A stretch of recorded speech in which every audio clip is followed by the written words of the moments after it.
ঐতিহাসিক বিপ্লব সংহতি দিবস। 7ই নভেম্বর আজকে ঐতিহাসিক বিপ্লব সংহতি দিবস।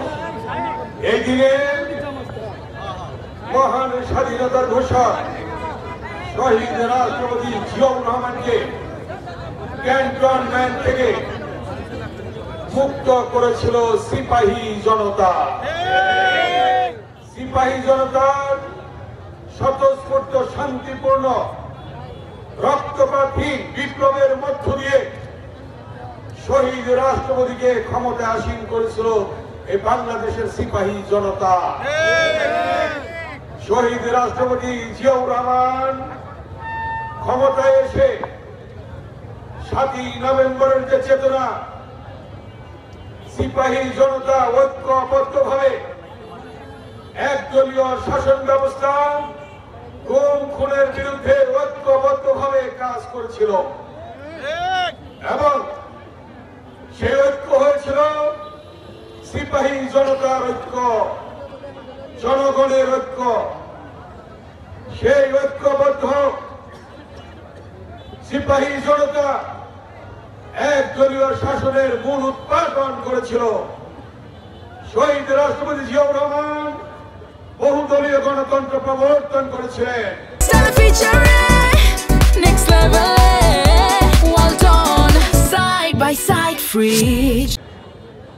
শহীদ রাষ্ট্রপতি জিয়াউর রহমান সকল বন্ধ পত্রিকা খুলে দিয়ে সকল পত্রিকার সাংবাদিকদের লিখনের স্বাধীনতা দিয়েছিলেন। শহীদ রাষ্ট্রপতি জিয়াউর রহমান বাংলাদেশের জনগণকে নিরাপত্তা দিয়েছিলেন। শহীদ রাষ্ট্রপতি জিয়াউর রহমান এদেশের মানুষের যে খাদ্যের অভাব ছিল 72 থেকে 75 পর্যন্ত, সেই খাদ্যের অভাব দূর করেছিলেন। শহীদ রাষ্ট্রপতি জিয়াউর রহমান এদেশে দ্বিগুণ খাদ্য উৎপাদন করেছিলেন। শহীদ রাষ্ট্রপতি জিয়াউর রহমান আমদানির পরিবর্তে, চাল আমদানির পরিবর্তে বাংলাদেশকে চাল রপ্তানি করেছিলেন শহীদ রাষ্ট্রপতি জিয়াউর রহমান।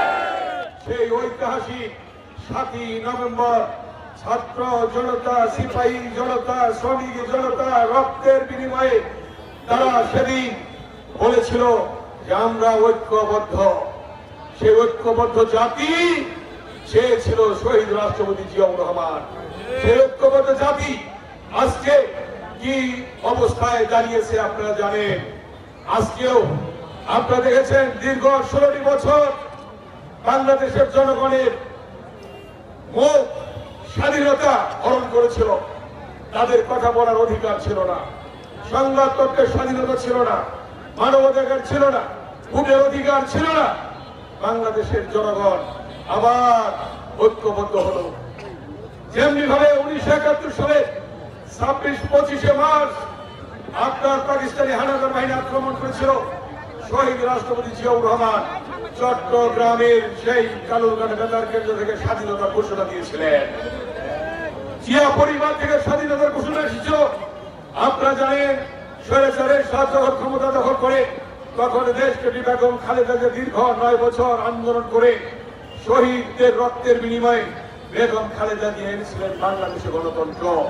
জিয়া পরিবার থেকে স্বৈরাচার বিরোধী আন্দোলন হয়েছিল। এইবার এই 16 বছরের প্রায় 1 দশক বিএনপির ভারপ্রাপ্ত চেয়ারম্যান জনাব তারেক রহমান আন্দোলন করেছে এবং সেই 8000 কিলোমিটার দূর থেকে তিনি আন্দোলনের নেতৃত্ব দিয়েছেন, এক দফা প্রণয়ন করেছেন। স্বৈরাচারী ফ্যাসিস্ট খুনি হাসিনার পতন হয়েছে এবং বাংলাদেশে আবার নতুন করে গণতন্ত্রের যে ধারা সেটা অব্যাহত রাখার জন্য তারেক রহমানের নেতৃত্ব সফল হয়েছে, আন্দোলন সফল হয়েছে। সর্বশেষ ছাত্র জনতার রক্তের বিনিময়ে, আন্দোলনের বিনিময়ে আমরা পেয়েছি নতুন বাংলাদেশ। এই বাংলাদেশে আজকে অন্তর্বর্তী সরকারকালীন সময়ে অন্তর্বর্তীকালীন সরকারের মাননীয় প্রধান উপদেষ্টা ঘোষণা করেছে যে আগামী 26 সালের ফেব্রুয়ারির প্রথমার্ধে নির্বাচন হবে। এই নির্বাচন চলছে আজকে ষড়যন্ত্র, এই নির্বাচন নিয়ে আজকে চলছে চক্রান্ত, যাতে বাংলাদেশে নির্বাচন হয় না হয়। কারণ একটি দল, দুইটি দল নির্বাচন হয়ে গেলেই তাদের মাথা পুরি শেষ হয়ে যাবে। এই জন্য আজকে ষড়যন্ত্র চক্রান্ত করছে। কিন্তু বাংলাদেশের জনগণ 7ই নভেম্বরের চেতনায় আবার সিপাহী জনতার মতো ঐক্যবদ্ধ হবে সকল ষড়যন্ত্রের মূল উৎপাদন করে, চক্রান্তের মূল উৎপাদন করে বাংলাদেশে একটি গণতান্ত্রিক সরকার প্রতিষ্ঠার জন্য নির্বাচন এই 26 সালের ফেব্রুয়ারির প্রথমাতে হবে ইনশাআল্লাহ। আপনারা ঐক্যবদ্ধ থাকবেন, কাজ করে যাবেন, ঘরে ঘরে যাবেন, ধানের শীষে ভোট চাবেন, খালেদা জিয়ার সালাম দেবেন, তারেক রহমানের সালাম দেবেন, ভোট চাবেন। এবং আরেকটি অনুরোধ করবো আপনাদেরকে, আপনারা আপনাদের মা বোনদেরকে, আপনারা আপনাদের আত্মীয় স্বজনকে, পাড়া প্রতিবেশীদেরকে বলবেন এবার ধানের শীষে ভোট দেবো। আমার হিন্দু সম্প্রদায়ের ভাই বোনেরা বলেছে এবার ধানের শীষে ভোট দেবো, এবং তাদের ব্যাপারে একটা স্লোগান দিয়েছে হিন্দু ভাইদের ব্যাপারে। তারেক রহমান বলেছেন ধর্ম যার যার, রাষ্ট্র সবার। তারেক রহমান বলেছেন ধর্ম যার যার, নিরাপত্তা পাওয়ার অধিকার সবার। অতএব তারেক রহমান সেই বক্তব্য ধারণ করে আজকে আমাদেরকে এগিয়ে যেতে হবে। হিন্দু, মুসলিম, বৌদ্ধ, খ্রিস্টান সকলে আমরা ঐক্যবদ্ধ ভাবে কাজ করব। এবং আপনারা ভোট কেটে যাবেন, ভোরবেলায় ভোট কেন্দ্রে গিয়ে ভোট দেবেন, মা বোনকে দিয়ে ভোট দেবেন।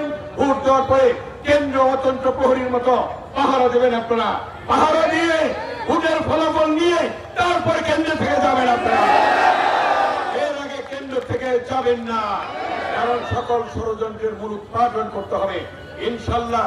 এই কেরানীগঞ্জ থেকে আমাকে 4 বার আপনার এমপি বানিয়েছেন, সেই 4 বার এমপি বিপুল ভোটে বানিয়েছিলেন।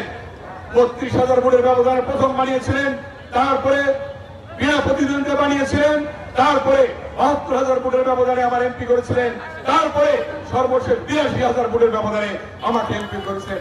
এবার ইনশাল্লাহ লক্ষ লক্ষ ভোটের ব্যবধানে সেই লক্ষ্যে আপনি এগিয়ে যান, ঐক্যবদ্ধ থাকেন, ঘরে ঘরে যান, খালেদা জিয়ার সালাম পৌঁছান, তারেক রহমানের সালাম পৌঁছান এবং ধানের শীষে ভোট চান।